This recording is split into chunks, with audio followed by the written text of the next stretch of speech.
and the native tribe of the Lenape who live here. And this place has a history that goes further back. Obviously, everything does, but in terms of the modern settlement of the area, during the French and Indian War, this was also used for the same purpose.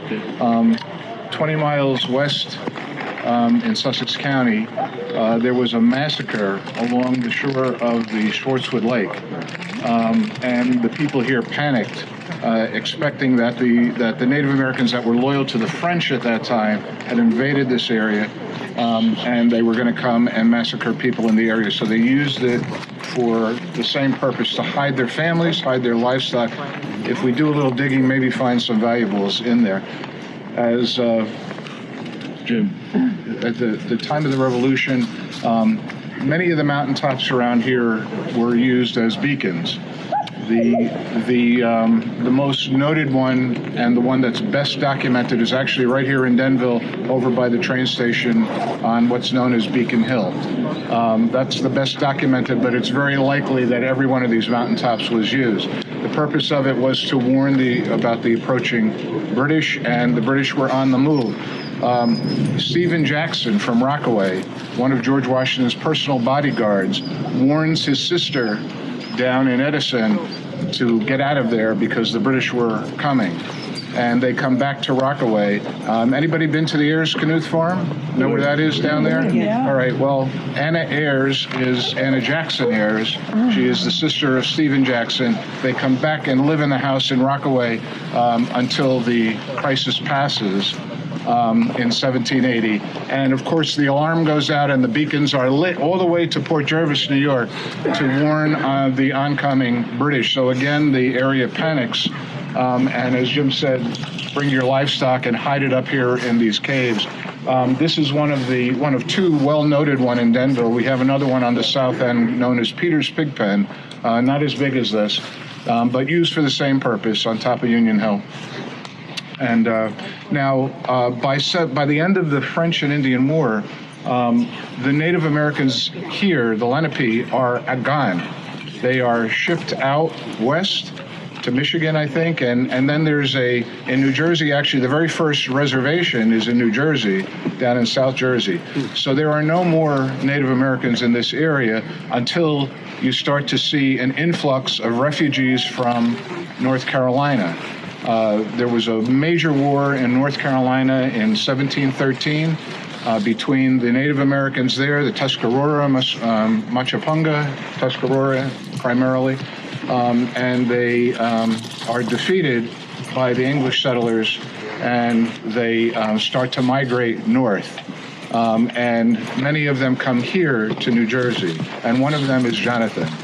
Jonathan is from, according to the history that we know, there's only a little bit of written history about him, comes from a man named David Smith.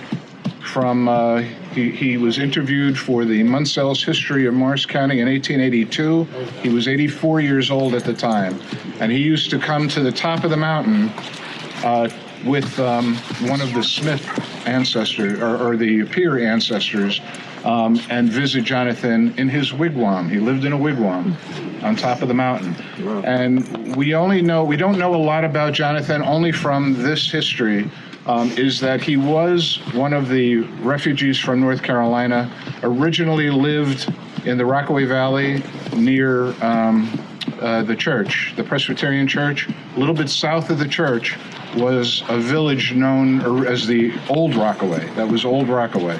And that was a village of Native Americans, refugees from the Carolinas. And Jonathan lived there before the war, but he made the choice, as many Native Americans did during the war, to fight on one side or the other. He chose to fight with the British. And which may explain after the war why he secluded himself on top of the mountain, because generally the Tories in the area, their property was either destroyed or taken. They were not exactly given the welcome mat, so he may have secluded himself for that reason on top of on the mountain. There's a lot more to tell about Jonathan in that sense, and we're not even sure that